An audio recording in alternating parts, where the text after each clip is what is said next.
ప్రజలు చాలా గొప్పవాళ్ళు, ప్రజల చేతుల్లో ప్రజాస్వామ్యం పదిలంగా ఉన్నది అని చెప్పడానికి ఈ ఎన్నికల ఫలితాలే ఒక నిదర్శనం.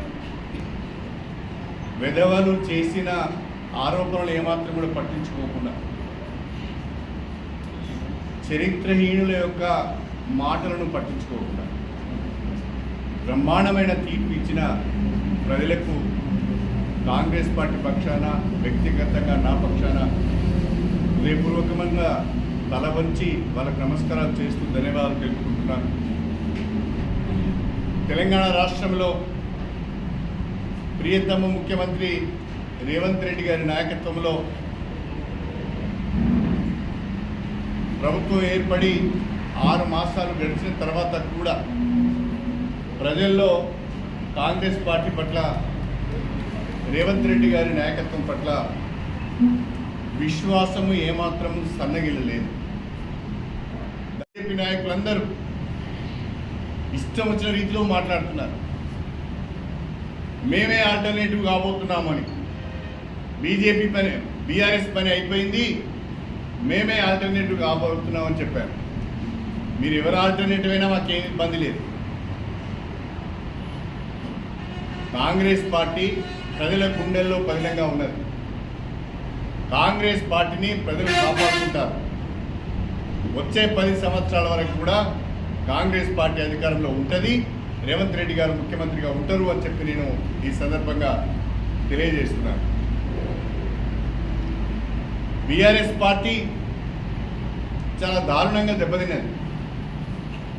ఇది ఊహించిందే.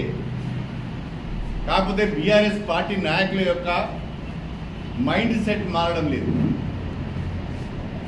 బీఆర్ఎస్ పార్టీ అధ్యక్షులు కేసీఆర్ గారు అంటున్నారు 12 లేదా 14 సీట్లు గెలుస్తాం, అవకాశం వస్తే ప్రధానమంత్రికి పదవిని కూడా పోటీ పడతామని చెప్పారు. ఎంత అవగాహన రాహిత్యం, ఎంత భావదారిద్ర్యం. ఒక్క సీటు గెలవని వాడు ప్రధానమంత్రి కొరకు సీటుకు పోటీ పడతారని చెప్తే ఇక ఆ పార్టీ ఎట్లా బతకాలి? అసెంబ్లీ ఎన్నికలలో కాంగ్రెస్ పార్టీకి రాష్ట్ర వ్యాప్తంగా 39.5% ఓట్లు వస్తే, పార్లమెంట్ ఎన్నికలలో 41% ఓట్లు వచ్చాయి. అంటే ఓటింగ్ పెరిగింది.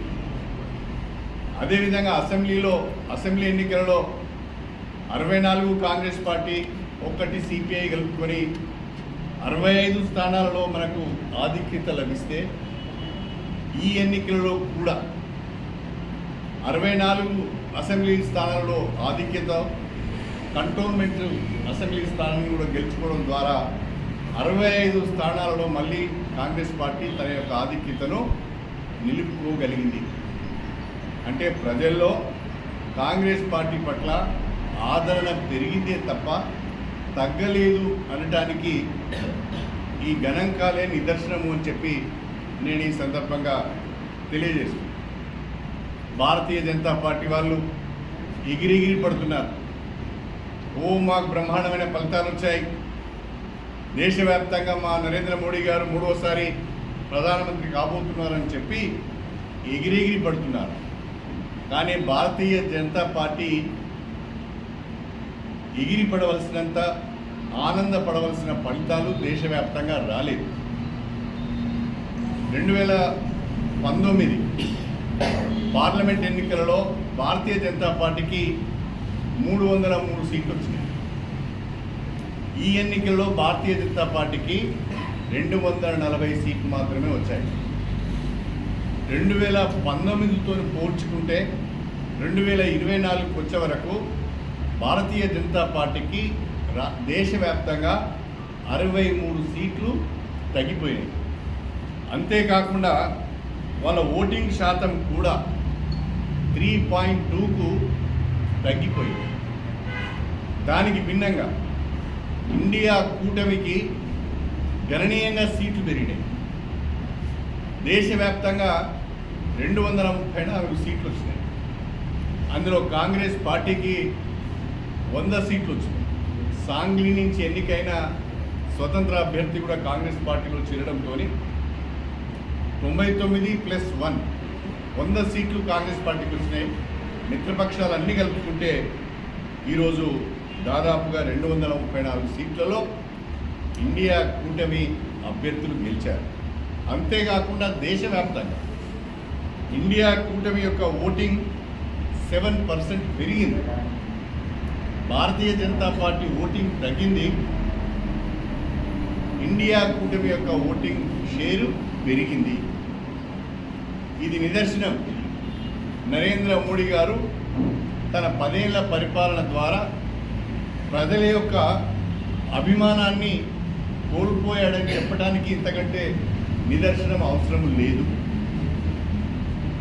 సంఖ్యాపరంగా మిత్రపక్షాలతో కలిసి బీజేపీ మళ్ళీ ప్రభుత్వాన్ని ఏర్పాటు చేసే అవకాశం వచ్చింది. కానీ దేశవ్యాప్తంగా సీట్లు తగ్గినాయి, బీజేపీకి ఓట్లు తగ్గినాయి అని చెప్పి నేను ఈ సందర్భంగా తెలియజేస్తాను. దేశవ్యాప్తంగా ప్రజలందరూ కూడా భారతీయ జనతా పార్టీతోని ప్రమాదం ఉన్నది. రాజ్యాంగాన్ని మార్చే ప్రయత్నం చేయబోతున్నారు, రిజర్వేషన్లను మార్చే ప్రయత్నం చేయబోతున్నారు.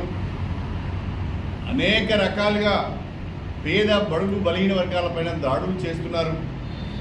ముస్లిం మైనార్టీస్ పైన, క్రిస్టియన్స్ పైన, చర్చిల పైన, మసీదుల పైన దాడులు చేస్తున్నారని ప్రజల్లో ఆగ్రహావేశాలు వచ్చి ప్రజలందరూ సమిష్టిగా బీజేపీకి వ్యతిరేకంగా ఓటు వేశారు. ఎన్నికల ముందు రామజపం చేశారు. మనందరం కూడా శ్రీరాముని భక్తులమే. మనందరం కూడా తెల్లారగానే రామాలయానికి వెళ్తాం, శ్రీరామునికి మొక్కుకుంటాం. చాలా గొప్పగా ప్రచారం చేసుకున్నాం.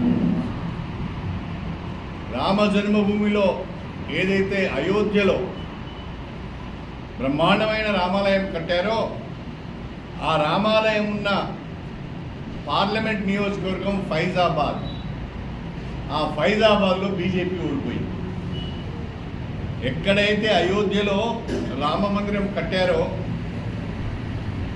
ఆ అయోధ్య ప్రాంతం వచ్చే ఫైజాబాద్ పార్లమెంట్లో భారతీయ జనతా పార్టీ ఓడిపోయింది. అంటే రాముడు కూడా వాళ్ళను రక్షించలేకపోయాడు.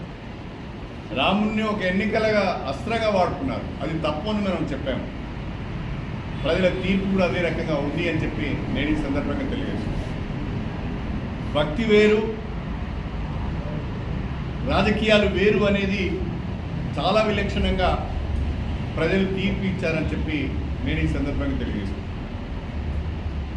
100% రాబోయే రోజులు కాంగ్రెస్ పార్టీ, రాబోయే రోజులు ఇండియా కూటమి, రాబోయే రోజులలో రాహుల్ గాంధీ గారు ప్రధానమంత్రి కాబోతున్నారని చెప్పి కూడా నేను ఈ సందర్భంగా ప్రత్యేకంగా చెప్పాను.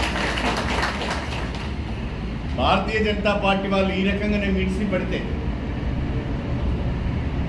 భారతీయ జనతా పార్టీ వాళ్ళు ఇప్పటికీ కూడా దళిత పేద వర్గాలపైన, ముస్లిమ్స్ పైన, క్రిస్టియన్స్ పైన, మహిళల పైన ఇదే రకంగా దాడులు చేస్తే ప్రజలు గుణపాఠం చెప్తారని చెప్పడంలో ఎలాంటి సందేహం లేదు. జాగ్రత్తగా పరిపాలించవలసిన అవసరం ఉంది. ఒక్క చంద్రబాబు నాయుడు, ఒక్క నితీష్ కుమార్ మారితే ప్రభుత్వమే గందరగోళంలో పడిపోయే పరిస్థితి ఉన్నది. కాబట్టి చాలా జాగ్రత్తగా బీజేపీ ప్రభుత్వం పనిచేయవలసిన అవసరం ఉన్నది. ఎన్డీఏ కూటమి బలహీనపడ్డది. నరేంద్ర మోడీ గారి ప్రభ తగ్గిపోయింది. మిత్రపక్షాలతో కలిసి ప్రభుత్వాన్ని ఏర్పాటు చేస్తున్నారు. ఏమైనా జరగవచ్చు, నేను ఎట్లా చెప్పగలుగుతాను. మరిన్ని వార్తల కోసం నా ఛానల్ని సబ్స్క్రైబ్ చేయండి. పక్కనే ఉన్న బెల్ ఐకాన్ని ప్రెస్ చేయండి.